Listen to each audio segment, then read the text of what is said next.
بسم الآب والابن والروح القدس الإله واحد آمين. حكايتنا النهاردة مع القديس العظيم بين القديسين المعاصرين، القديس أبونا يوسف أسعد، وكلنا بنحبه ونحب طلته وصلواته وبركته لينا دايما في السماء، تشفع علينا وليكوا دايما يا رب.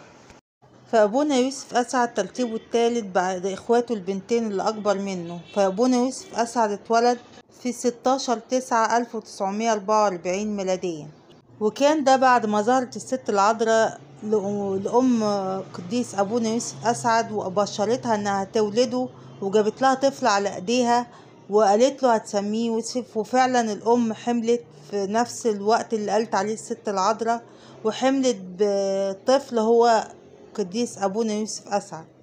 وكان الطفل ده من صغره لغاية صباه في إيمان مقدس، يحفظ الإنجيل من كل قلبه، يحضر القداسات، ويتربى دايما على كلمة ربنا الحية جواه اللي خلت كل حاجة حواليه تنبئه إنه هيبقى قديس عظيم. فنما في الفضيلة ومحبة الكنيسة حتى أصبح شماس فيها، وكان ده على يد المتنيح الأنبا يؤنس مطران الجيزة.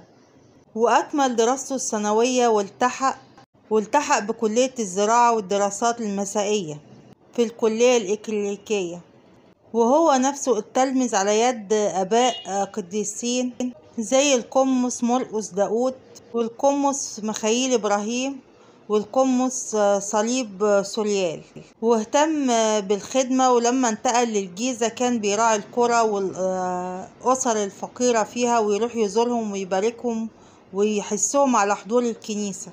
وكان الخادم القديس يوسف خادم أمين جدا، يحب الكنيسة من كل قلبه، ويحس كل اللي حواليه على حضور الكنيسة ومواظبة الأسرار المقدسة فيها. وكان صلاته عميقة جدا، حتى إنها كانت بترج قلوب الناس وبيسمعوا له، لأنها كانت صلاة خالصة ومن القلب ربنا ليه.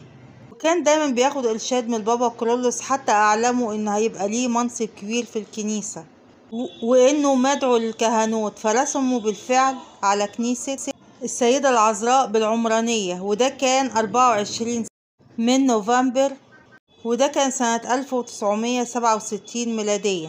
عاش مثال الراعي الأمين للكنيسة، الغيور دايما على الكنيسة وعلى شعبه من كل أذى ومن كل عدو الخير، يصلي من كل قلبه عشانهم. وبالفعل راح لسيدة كانت بعيد عن الإيمان واهتم بيها ورجعها لخراف السيد المسيح تاني، وده كان سبب غيرة كبيرة جدا في الوقت دوت، ان ازاي قدر انه يرجع الست اللي ماشية بطال لطريق المسيح تاني. لكن ده بقوة صلواته ووقوفه قدام المذبح طول الوقت يصلي من أجلنا جميعا، عشان كل واحد يمشي في